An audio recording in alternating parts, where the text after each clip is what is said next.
Hello. I was about to give Woody Woodpecker a ride down this pole.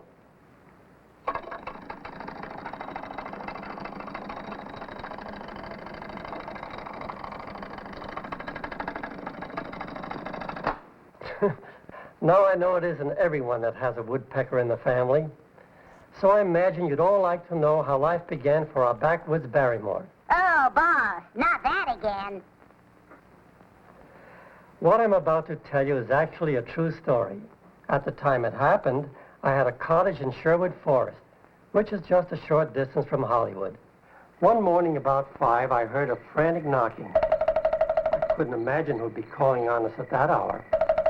Half asleep, I opened the door and looked around. There was nobody there. I thought I'd been hearing things, so I went back to bed. A few minutes later, the knocking started again. This time I knew I wasn't dreaming. I got up and went to the front door again. But I still couldn't see anyone. Now I was completely awake and realized the noise was coming from the roof. And what do you think it was? Yes, it was a big red-headed woodpecker banging at the roof as though his life depended on it. I shouted at him, and he flew away. As he left, he gave a crazy sort of a laugh.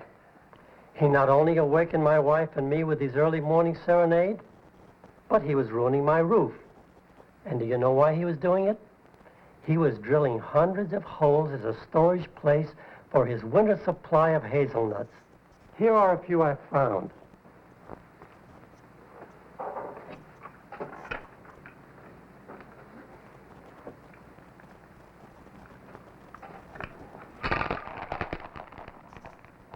All right, boss, put 'em back. That's my old age pension. Hasn't he got a nerve? Now, to get back to my story, I had about as much as I could stand. So I said to my wife, Gracie, this woodpecker has got to go. Sherwood Forest isn't big enough for both of us. I started out the door with my shotgun with the idea of giving this woodpecker a real scare when Gracie said, don't you know it's against the law to shoot woodpeckers? And anyway, I think he's real cute. Now there's a very intelligent woman. Pipe down, Woody. And furthermore, Gracie said, he's dynamic. He has color. He has personality.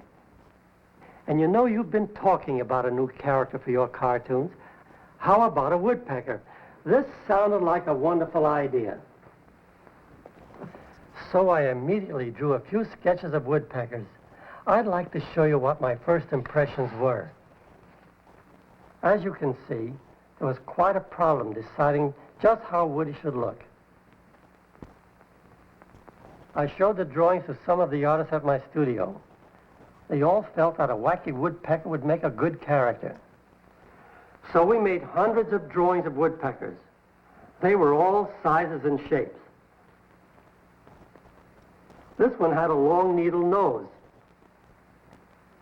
One artist thought that he should have a broken bill. These woodpeckers were too fat. This one wasn't bad, but I felt we could improve him. Now tell him how I became a big Hollywood star, boss.